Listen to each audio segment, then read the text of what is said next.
演咧就要同我講，咁即係可能我哋個 designer 咧，佢就將琳琳姐啲頭髮，琳琳姐一路我識佢咁耐都好似係短頭髮下嘅，好後生嘅時候可能係長過，但係我見佢之後一路都係短頭髮，咁佢即係都係中意着褲啊成啊咁好爽快，咁可能個眼鏡就唔係嘅，個眼鏡可能係designer 特登俾佢。咁睇起上嚟比較持重啲啦，因為佢始終係一個做生意嘅人啊嘛。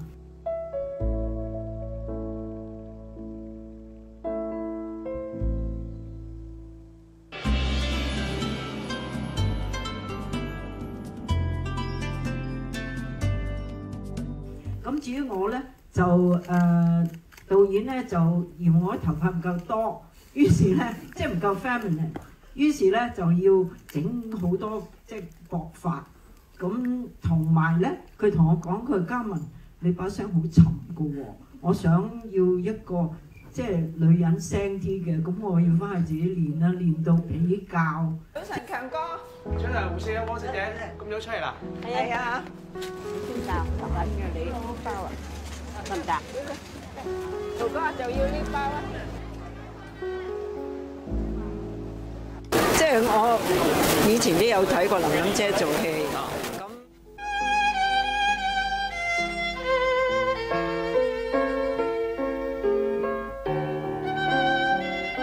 咁同埋咧，即係以前我覺得佢好 stylish 嘅一個人，因為你知以前啲粵語片